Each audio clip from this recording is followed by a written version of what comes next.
तुम AIR 1 करने के लिए तो नहीं पढ़ रहे हो, तुम्हें तो AIR अंडर 1000 आ जाए, you are more than happy, right? उसके लिए you don't have to be a prodigy in maths. तुम एक बच्चे हो, एक 16 साल 17 साल के बच्चे से रॉकेट साइंस सॉल्व नहीं करवाई जाएगी, उससे डिसिप्लिन बिल्ड करवाया जाता है। IIT के पेपर तुम दे रहे हो, उसकी मेहनत करके तुम्हें डिसिप्लिन बिल्ड करवाया जा रहा है। फिजिक्स केमिस्ट्री में मैथमेटिक्स की कैलकुलेशन इतनी होती नहीं है as compare to actual maths में। तो भाई जिस सब्जेक्ट को बनाया गया है कैलकुलेशन करने के लिए, उसकी तो प्रैक्टिस करोगे ना, कि उसमें भी सोल्यूशन देख लोगे, कि आप अपनी अप्रोच देख लीजिए, आपकी अगर अप्रोच सही है, कैलकुलेशन मत करो, सोल्यूशन पे आ जाओ सीधे। मैथ्स के लिए बहुत ही घटिया एडवाइस है ये। अगर तुम IIT की प्रिपरेशन कर रहे हो और तुम्हारी मैथ्स अच्छी नहीं है, तुम क्लास 11th में हो सकते हो, 12th में हो सकते हो, या इवन एक ड्रॉपर भी हो सकते हो, और तुम्हें फिर भी मैथ समझ में नहीं आती है, तुमसे या तो क्वेश्चन सॉल्व नहीं होते कैलकुलेशंस की वजह से, या फिर तुमसे वो फर्स्ट अप्रोच कैसे करना है किसी क्वेश्चन को वो समझ में नहीं आता है। और अगर तुम ये सुन सुन के पक चुके हो कि मैथ्स तो सिर्फ प्रैक्टिस से ही हो पाएगी, लेकिन तुम्हें उसकी प्रैक्टिकल इंप्लीकेशन समझ में नहीं आ रही है कि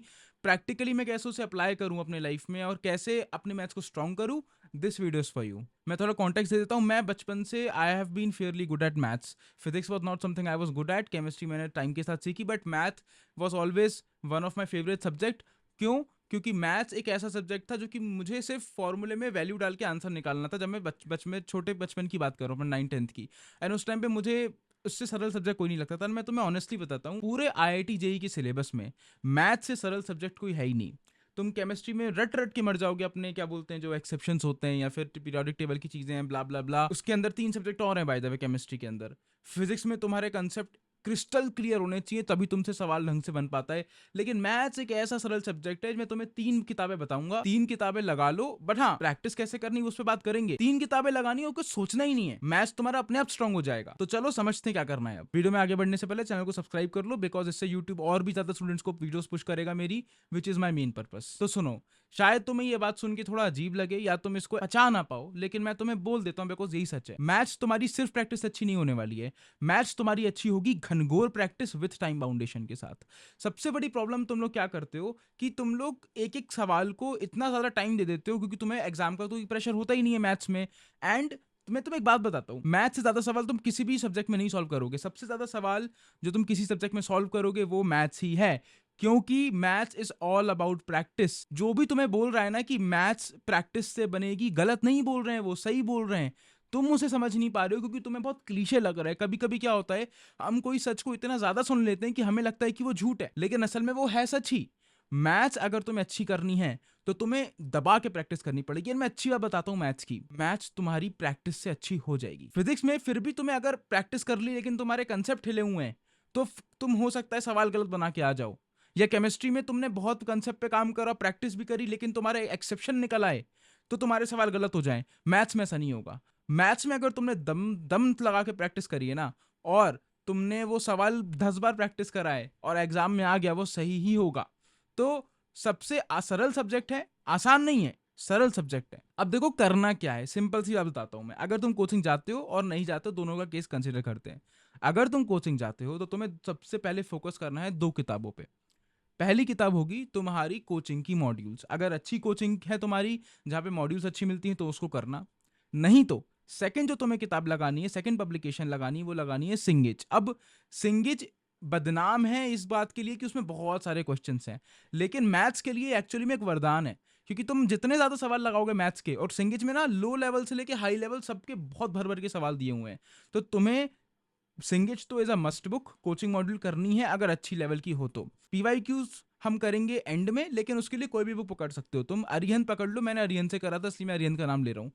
अब मैं बात करता हूं, अगर तुम्हारे पास टाइम बच जाता है और तुम्हें एक स्टेप और ऊपर जाना है मैथ्स में, स्टार्ट डूइंग बालाजी पब्लिकेशन। हमारे टाइम पे 2 बुक आती थी, एक को बोलते थे ब्लैक बुक, एक को बोलते थे pink book. I don't know अभी भी वो वर्डिंग यूज होती है कि नहीं होती है, बट अगर तुम्हें मैथ्स अच्छी करनी है एक एडवांस लेवल के हिसाब से, तो Balaji publications is a must book. यही है मैथ्स के लिए, इतनी ही किताबें। अब इनको प्रैक्टिस कैसे करना है उस पर बात कर लेते हैं, लेकिन मैं अगर तुम्हें समरी में बताऊं, coaching module, सिंगेज, PYQ, Balaji publication, खत्म तुम्हारी मैथ्स। कुछ नहीं करना तुम्हें इसके अलावा।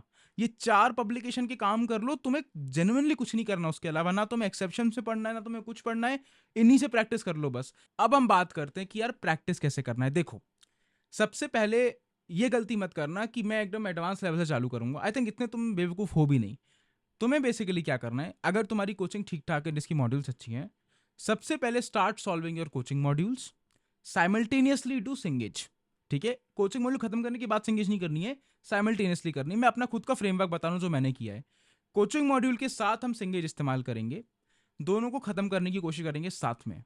अगर तुम्हारा वो दोनों खत्म हो जाता है, then you shift to PYQs, and PYQs के ऊपर तुम नजर मार लोगे। टाइम बाउंडेशन के साथ करना है बाय द वे, जितने भी तुम्हें क्वेश्चन सॉल्व करने, टाइम बाउंडेशन के साथ सॉल्व करना है। टाइम बाउंडेशन का मतलब क्या होता है, 1 घंटे में मेरे को 30 सवाल लगाने, ये मेरी टाइम बाउंडेशन है। फॉर एग्जाम्पल, अब तुमने 1 घंटे में 30 सवाल का बाउंडेशन रखा है। पहले दिन हो सकता है तुमसे 7 सवाल ही सॉल्व हो, दूसरे दिन हो सकता है तुमसे 10 सवाल सॉल्व हो, लेकिन after 6 months 7 months you will find out कि तुम बहुत ज्यादा अच्छे लेवल पे पहुंचे हो। तुम 25-25 26-26 सवाल खत्म कर लोगे आराम से 1 घंटे के अंदर मैथ्स के। तो मैथ्स में एक और चीज अच्छी बताता हूँ, ये होती है कि जब एक्चुअल आईआईटी का पेपर होता है, 20 से 25% सवाल ना सिर्फ फॉर्मूले बेस्ड आते हैं, और ये बाकी सब्जेक्ट्स में भी ट्रू है कुछ हद तक, लेकिन मैथ्स में ये अपने लिए बहुत आसान हो जाता है, क्योंकि जब तुम खुद से प्रैक्टिस करते हो ना, तो तुम इतने ज्यादा फ्लुएंट हो जाते हो प्रैक्टिस में कि तुम्हें बस फॉर्मूले डाल के आंसर निकालना बहुत बड़ा, मतलब 2 मिनट नहीं, तुम्हें 30 सेकंड लगेंगे एक सवाल को सॉल्व करने में। तो मैथ्स के 20-25% क्वेश्चन तो तुम 15-20 मिनट में ही खत्म कर सकते हो। लेकिन हाँ, ये कब हो पाएगा, जब तुम एक गलती ना करो। वो ये गलती है कि यार, लोग आई थिंक टीच कर रहे हैं कि एक सही तरीका है या फिर एक बेटर और एक एडवांस तरीका है मैथ्स को करने का, जल्दी जल्दी खत्म करने का, कि आप अपनी अप्रोच देख लीजिए। आपकी अगर अप्रोच सही है, कैलकुलेशन मत करो, सोल्यूशन पे आ जाओ सीधे। मैथ्स के लिए बहुत ही घटिया एडवाइस है ये, और मैं बताता हूँ क्यों। क्योंकि मैंने भी अप्लाई करी थी ये, बहुत ही ब्रीफ पॉइंट ऑफ टाइम के लिए। उससे होता क्या है ना, मेरा दिमाग ना डिपेंडेंट हो गया था कैलकुलेशन पे नहीं, आंसर पे। कि भाई ठीक है, अप्रोच सही है ना, एग्जाम में देखी जाएगी। एग्जाम में कैलकुलेशन बननी दिक्कत हो गई। तो तुम्हें ये चीज गलती नहीं करनी है। देखो, फिजिक्स में, केमिस्ट्री में मैं मान सकता हूँ, एक्चुअली मैं बात बताऊँ, फिजिक्स केमिस्ट्री में मैथमेटिक्स की कैलकुलेशन इतनी होती नहीं है as compare to actual maths में। तो भाई, जिस सब्जेक्ट को बनाया गया है कैलकुलेशन करने के लिए, उसकी तो प्रैक्टिस करोगे ना, कि उसमें भी सोल्यूशन देख लोगे। तो एक गलती बिल्कुल मत करना अगर तुम सच में मैथ्स में खुद को अच्छा करना चाहते हो। सिर्फ अप्रोच सही होनी चाहिए और सोल्यूशन देख लूंगा, ये गलती मत करना। हमेशा जीरो से लेके एंड तक सवाल सॉल्व करना है, टिक करना है सवाल को, उसके बाद ही तुम्हें आगे बढ़ना है।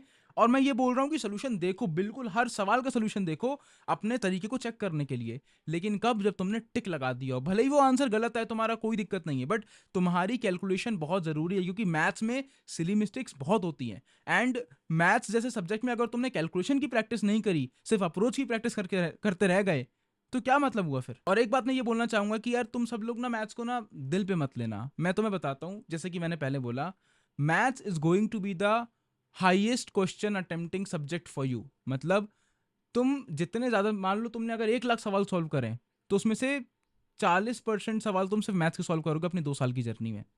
इतना ज्यादा वेटेज है मैथ्स का।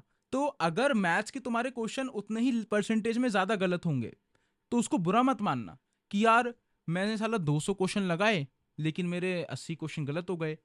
लेकिन सेम परसेंटेज तुम्हारा फिजिक्स में भी ट्रू था, लेकिन फिजिक्स में नंबर ऑफ क्वेश्चन तुमने कम लगाए, तो तुम्हें लगा कि यार कम क्वेश्चन गलत हुए हैं। ये मैं प्रैक्टिस सेट की बात कर रहा हूँ, एक्चुअल एग्जाम की बात नहीं कर रहा हूँ। फिजिक्स और केमिस्ट्री को जरूर दिल पे लगाना, क्योंकि वहां पे तुम्हारी इडियटनेस आ जाएगी। अगर तुम्हें कंसेप्ट समझ में नहीं आया, then you are actually an idiot. लेकिन मैथ्स में it is all about practice practice practice. वहां पे तुम्हें इतना ज्यादा स्मार्ट होने की जरूरत ही नहीं है। और मैं एक बात बताऊं, तुम AIR 1 करने के लिए तो नहीं पढ़ रहे हो। तुम्हें तो AIR अंडर 1000 आ जाए, you are more than happy, right. उसके लिए you don't have to be a prodigy in maths. Physics chemistry में you have to be a very very good level of, कि भाई मैं बहुत अच्छे से समझ पा रहा हूँ कंसेप्ट्स को, बहुत अच्छे से अप्लाई कर पा रहा हूँ।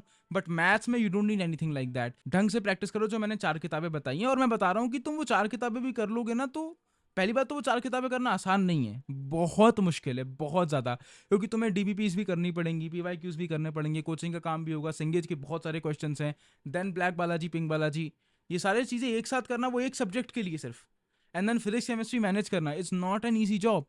But what I am telling you is कि इसके बाहर मत जाओ, इसके बाहर सोचो भी मत कुछ करने की।